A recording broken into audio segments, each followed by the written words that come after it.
Hola, hola. Vamos a hablar de la novela, ¿no? La novela.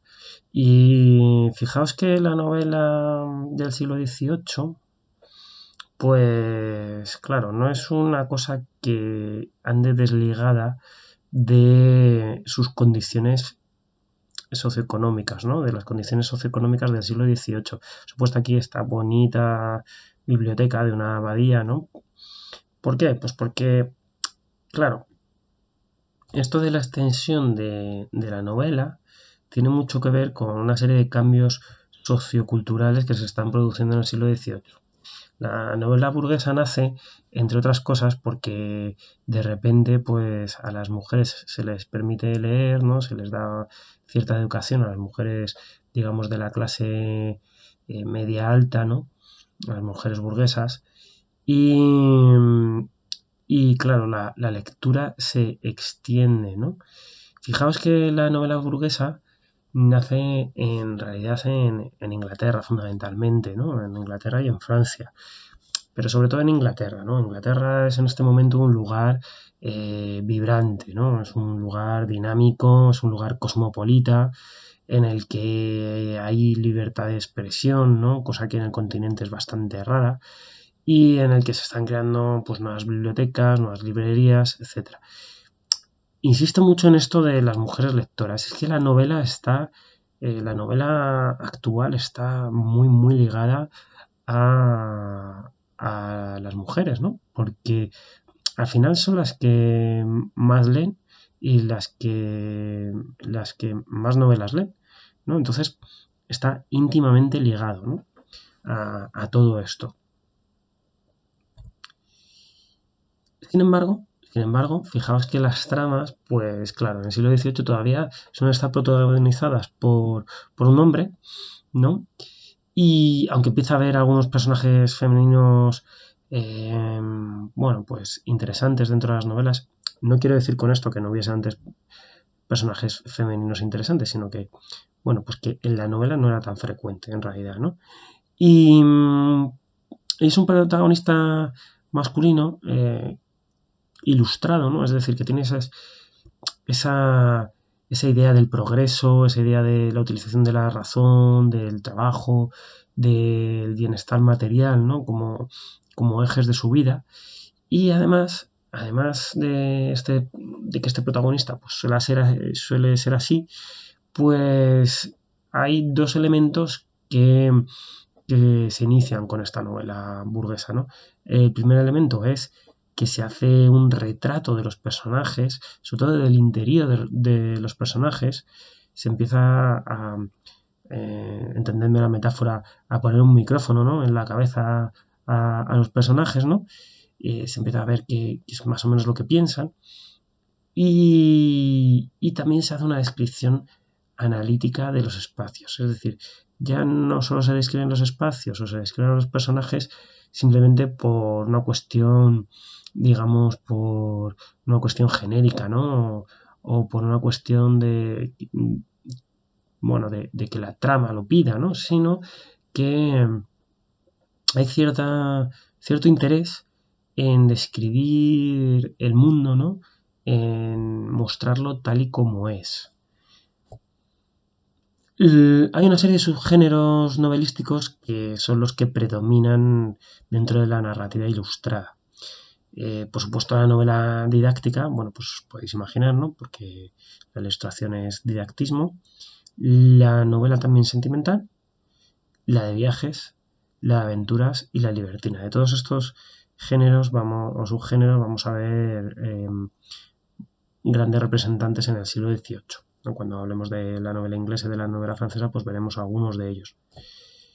Y por supuesto, todo esto está muy influenciado por El Quijote. El Quijote es una novela importantísima en Inglaterra a comienzos, a comienzos del siglo XVIII y a lo largo de todo el XVIII. Luego tendrá mayor influencia todavía el Quijote gracias a la interpretación romántica, ¿no? Y es que es este siglo, el siglo en el que realmente pues el Quijote empieza a aparecer como la gran novela que es. ¿no? Vamos a detenernos un momentito en la afluencia del Quijote, ¿no? ¿Qué es lo que pasa en el siglo XVII cuando surge el Quijote, ¿no? Acordaos que surge en 1600, se publica en 1605 y en 1615, ¿no? Y, ¿Y qué es lo que pasa? Pues que hay una gran difusión. El Quijote se vende mucho, para lo que son los estándares de la época, y se lee mucho, se lee en voz alta además. Es una novela que el pueblo más o menos conoce, ¿no? Y enseguida se empieza a traducir. Enseguida empieza a haber traducciones al inglés, fijaos, ¿no? Que es lo que os decía del impacto en Inglaterra, ¿no? Al francés, al italiano, al alemán, al holandés. Estos son los idiomas a los que se traduce ya en el siglo XVII. Claro, es que estos idiomas son importantísimos. Pensad que prácticamente los europeos que no tenían eh, que no tenían alguno de estos idiomas como primera lengua, pues es que o hablaban esto o hablaban el español como segunda lengua, con lo cual hubo una gran difusión, ¿no? Y ya os digo que es una difusión popular. ¿Qué quiero decir con esto? Pues que en realidad la crítica, aunque se traduce y aunque hay algunas personas bueno, que estiman la obra, ¿no? Que la consideran válida e interesante, sin embargo, todavía hay muchas reticencias, ¿no? Bueno, hay muchos peros que se le ponen al Quijote todavía en el 17, ¿no? Se ve como como eso, como un producto así popular, ¿no? Que tampoco tiene mucha hondura y que es divertido, muy divertido, eso sí. Bien, es en el siglo XVIII cuando los escritores realmente empiezan a asimilar qué supone de novedoso el Quijote en realidad, ¿no? El Quijote que sabéis que es una obra que, sobre todo la primera parte, ¿no? Que es una obra que en principio, pues Cervantes escribe un poco de manera improvisada, ¿no? Bueno, con una primera parte que era el inicio, ¿no? De una novela ejemplar, ¿no? Que se va extendiendo, extendiendo, extendiendo, va creciendo y va, pues, dilatándose y va ganando en complejidad. Y ya la segunda parte, pues ya redondea esa complejidad y se convierte en una obra bastante densa conceptualmente, ¿no? Aunque no lo parezca a un nivel así más superficial, ¿no?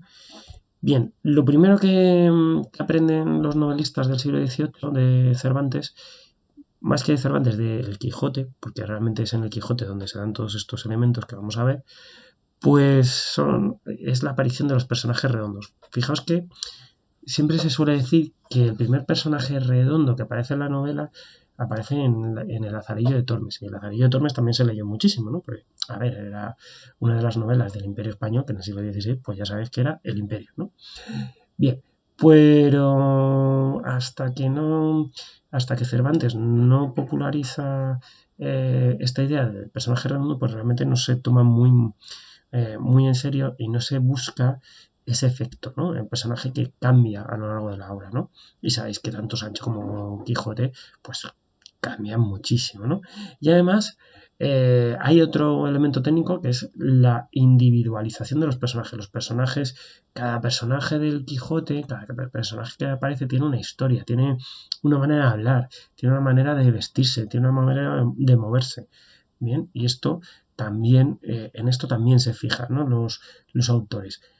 Hay personajes, por supuesto, del Quijote que son más o menos planos, ¿vale? Pero todos están individualizados, todos tienen su punto, digamos, peculiar.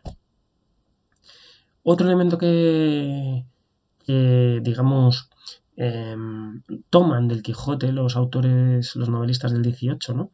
Y por eso es tan importante la influencia del Quijote, porque claro, es el padre de la novela moderna, ¿no? Precisamente por estas imitaciones, es el perspectivismo. ¿Qué es esto del perspectivismo?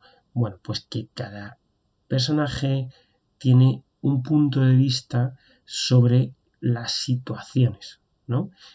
Fijaos el ejemplo más evidente, ¿no? El tema de los molinos de viento, ¿no? Pues Quijote cree que son gigantes y Sancho pues ve claramente que no lo es, ¿no? Entonces hay un juego de perspectivas entre los dos, ¿no? Un diálogo que se produce entre ambos. También a nivel de los narradores, ¿no? Hay diferentes narradores en el Quijote y cada uno tiene un punto de vista diferente. Digamos que el ejemplo de los molinos es así el más burdo, ¿no? Pero luego hay historias y hay momentos en los que hay cosas un poco más finas, ¿no? Digamos, y en el que se produce este perspectivismo. Otro elemento que es muy evidente, porque de hecho es lo que, digamos, lo que alega Cervantes para publicar su novela es la parodia del género, ¿no? Parodia del género de la novela de caballerías, que seguramente era el inicio, ¿no? Lo que da pie a Cervantes a escribir esta obra, ¿no? Pues digamos que es algo en lo que se fijan, no ya para parodiar la novela de caballerías, que en el siglo XVIII ya estaba más finiquitada que otra cosa, ¿no? Sino para ver pues otra serie de géneros que se daban en ese momento y que a ellos pues les resultaban ridículos, risibles o, bueno, o parodiables simplemente, ¿no? Luego de Cervantes también les interesa el realismo, ¿no? A ver, esto de realismo lo he puesto entre comillas porque hay que entenderlo en un sentido muy amplio. Realismo en literatura puede ser básicamente dos cosas, ¿no? O la corriente, el movimiento literario que aparece en el siglo XIX, que tiene unas características muy concretas, o realismo en un sentido así mucho más genérico, que es el que estamos utilizando aquí. ¿Qué quiere decir esto de realismo? Bueno, pues que los personajes, digamos que son o tienen comportamientos, pues como tendrían prácticamente cualquier ser humano. Es cierto que Cervantes pues no se mete en temas un poco más escabrosos, pues de tipo sexual, por ejemplo, ¿no? Pero sí que se mete en otros temas que a lo mejor son más de tipo escatológico, ¿no? Y, y bueno, y sobre todo lo que hace es un retrato de la España de la época, de la España además, no de la España más noble y más alambicada, ¿no? Aunque, bueno, la segunda parte sí que lo hace un poco con los duques, pero tampoco se, se demora mucho en ese tema, ¿no? Sino pues de la vida corriente de la gente, ¿no? De la vida de la gente que vive en los caminos de la Mancha. ¿Sí? Y luego hay otro elemento que es fundamental y es la comedia, ¿no? El darse cuenta de la potencia que tiene la comedia. Claro, es que la comedia es muy útil, ¿no? Siempre será mucho más útil que alguien te cuente un chiste y te haga más o menos pensar, ¿no? A que te suelte un discursazo, un tratado, ¿no? De 1000 páginas, ¿no? Pues a lo mejor un tratado de 1000 páginas no te lo lees, pero las 1000 páginas del Quijote te las lees y te las disfrutas y te ríes mucho con él y luego cuando has cerrado el libro pues te quedas pensando un poquito, ¿no? Y eso, claro, eso les interesa mucho a los ilustrados, ¿no? Pensar que a los ilustrados les interesa mucho el difundir sus ideas, ¿no? No son unos tipos asociales e individualistas de por sí, sino todo lo contrario. O sea, a ellos lo que les interesa es precisamente, pues eso, ¿no? El hecho de que la sociedad avance en su conjunto, ¿no?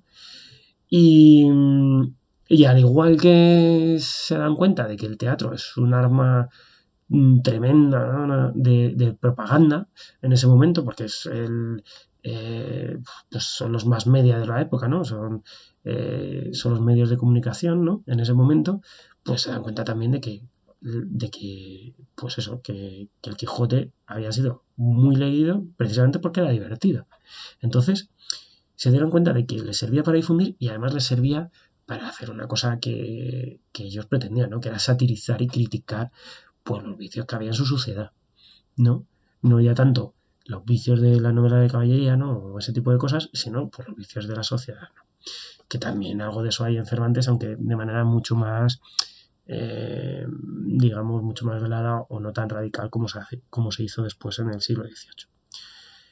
Y por este tipo de cosas, por el que empieza realmente la influencia del Quijote. Esto, todos los novelistas, al final, más o menos importantes, declaran haber leído el Quijote por lo menos una vez en su vida y lo han estudiado, ¿no? Porque es que es la base de la novela a partir del siglo XVIII y cualquiera que tenga interés en saber lo que es una novela, pues se tendrá que leer en algún momento u otro El Quijote. Eso no significa que sea obligatorio hacerlo ahora, ¿no? Con las edades que tenéis, sino, pues a lo mejor un poco más adelante, tampoco pasa nada. Seguimos con la novela inglesa.